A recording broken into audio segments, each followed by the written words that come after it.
G'day gamers, I'm back for another gaming haul of games that I'll probably never play. We have to get the S word out of there because that's not very advertiser friendly according to YouTube. So yeah, I guess from now on it's just the gaming haul of games that I'll probably never play. Shit.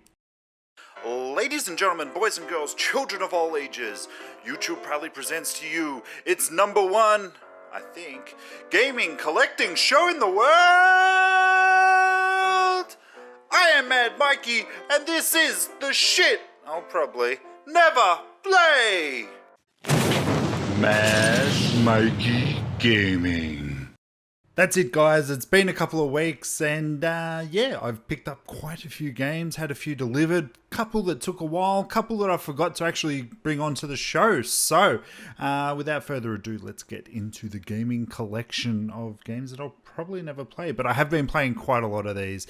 And as we have been doing over the last couple of episodes, I'll just get the newer ones out of the way because we know we're probably a bit more interested in, you know, the older stuff. Nintendo Switch, over the last couple of weeks, I've picked up Fire Emblem Warriors, which is a game that really surprised me. It's actually a really good game in terms of like it fitting in with the Dynasty Warriors, and obviously Nintendo have started sort of making a lot of their game franchises on these style of Dynasty Warrior games. You had Hyrule Warriors over on the Wii U, which was, again, very enjoyable, very good fan service, and this one hasn't been disappointing either.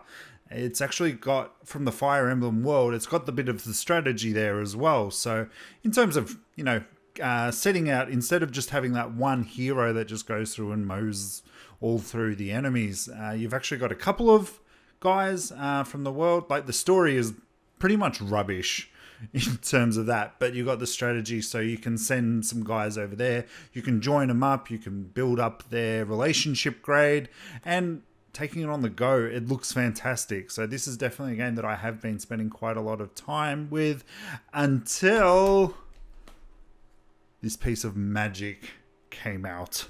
Super Mario Odyssey. This has been in my Nintendo Switch ever since it came out, which was probably 2 weeks ago. And I've been absolutely thoroughly enjoying this. The thing that I've actually really loved about this game is the fact of the short bits of bursts of fun that you can have with it. The worlds aren't really big. Like, it does have big worlds, like the first sort of Sand City. I honestly can't remember what that one's called, and New Donk City. But a lot of the ones in between, they're just really good sort of half an hour, 40-minute, just depending on how much you want to get out of that world is how long you will spend in that world. And it is really good fun. You can find the moons, you can get all the collectibles, and this has really been a lot of fun. Might be the first Mario game that I ever finish. Steve, I'm sorry, bro. But I think that I'm going to actually finish this. Because the Nintendo Switch has been really appealing to me these days. It's the way that I feel about the Nintendo Switch these days is the fact that I collect so many different games. The Nintendo Switch forces me to play its Nintendo games. Why? Because I've got a 40-minute commute to work, then I've got a 40-minute commute back from work, then I've got an hour break at work. So during that time, I'm actually playing the Nintendo Switch games a lot more, which is really good for the Nintendo Switch. And they're really bringing out a lot of quality titles. There's actually 19 new Nintendo Switch games coming out next week alone. Not of them all are quality. There'd probably be about 10 quality ones coming out. So I'll definitely be keeping an eye out for some bargains on those ones. And just to round up, there's 3 here that are most recent. On the Xbox One, Assassin's Creed Origins. My God, I've been playing the crap out of this game. I've been enjoying this game. It is virtually Assassin's Creed in the style of The Witcher 3. So whenever people have been sort of saying to me and then been on the fence about this game, I've been saying, well, did you enjoy The Witcher? And if they're like, yes, I'm like, well, this is basically The Witcher, but in the Assassin's Creed world. Egypt, they've done a fantastic job with this game. And since getting the Xbox One X, which is obviously something else that I've got this week, it's already set up, so I wasn't going to disconnect it or anything like that and bring it over. But if you keep up with my videos, you've seen that I've played it a couple of times. This one's 4K enhanced, and I've actually you can notice quite visually the difference in the games. Like the shields are the first bit that sort of stick out to you, like the sharpness, and you can see the pattern a lot better. But then when you sort of get into more of it, the blood doesn't look as sort of fake and shiny as it does, because I was sort of playing this before I got the One X, and now the blood just looks like it actually soaked into your clothes, even though it does disappear about sort of 5 minutes later. And I wasn't going to get this one for a while, but then, you know, they've got the day one sales where you can price match, which is a good thing. I got Wolfenstein 2. The reason I got this also was that I was watching a Twitch streamer called Geek and Gamer Girl, who I subscribe to over on Twitch, and she was playing it, and she got all this awesome stuff from Bethesda. She actually got a pair of shoes, Nikes, with are based on Wolfenstein. Not many of them in the world, and she got them, and she was trying to play it, and this game looks absolutely phenomenal.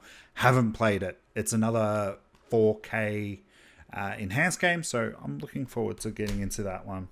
And this one I got off of Limited Run Games. I ordered it quite a while ago. It was when there was the whole debacle about Night Trap on there, and I didn't get around to ordering Night Trap, but I did get around to ordering this, but it did take a while for it to come out. I don't know why, but it's the Lawbreakers Collector's Edition. So you get a lot of cards and crap like that. I actually haven't opened it because, like, I've heard that this game just really does not have a following anymore. When you ordered it, you did get a digital code for it, but it was for US only, and I'm running out of space on the PlayStation 4, so I just thought I'd wait, and obviously it's too late now. I might sort of unpackage it and have a look at it one day, but I'm not sure what day that will be. And now, over the last week, EB Games was having a sale of 3 for 2, so I wasn't going to, because there was only a couple, but they had a couple of collector's edition games in there, and they were in mint condition. Now, the first non-one was the Bourne Conspiracy, which was based on off of the movies. So you actually get the movie, which it did come with. So it had everything. So it had the movie, it had the game. And I have owned this at one point before, not going to lie. And it's very much like your Tom Clancy Splinter Cell type games, but obviously there's a lot more action probably involved with it. More so along the line of the Blacklist, the latest sort of Tom Clancy one that came out. Now, the next couple of games I've already got, but I don't have the collector's editions of them anymore. First one was the Deus Ex Augmented Edition. Now, this wasn't the one that came with the figure. It's the one that just sort of came with a lot of cheats, what I like to call them. But this one still came with the book. So you've got the inside, and it was all in magnificent condition. So game, the collectors, the bonus, creating of. I'm a huge fan of Deus Ex. True story, I did actually, when this game first came out, I did initially pick up that version of the game. Since traded it in because it came out on the Wii U, and then they had the enhanced editions and everything like that. So... and it wasn't like the Uber one. So I was like, well, I've got the collectibles for the game already, so you know what. And the other one that I got was Final Fantasy 13-2, which again, it was complete with everything. So got the game. It's a multi-game. Got all the cards. It's still in the plastic, which is really cool. You get a lithograph. I don't know. It doesn't... it does sort of move a bit. See there, soundtrack and art book. So when I saw that they were all complete, I had no hesitation in picking up these ones. I'm a sucker for collector's edition. You guys know that. Onto like the console kind of stuff. Yesterday I picked up just an original Xbox controller, the S1. $15 from the local cash, well, it wasn't a local one, but it was from Cash Converters.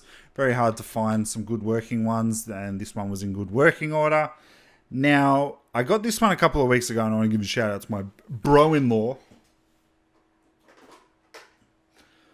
Hooked me up with the Sega Saturn. Now, I've never had a Sega Saturn before in my life. It was definitely, I moved on from sort of console gaming after the Sega Mega Drive 2, which came out, which my parents bought me. I think it was for my 16th birthday or 14th. I can't remember. It was so long ago.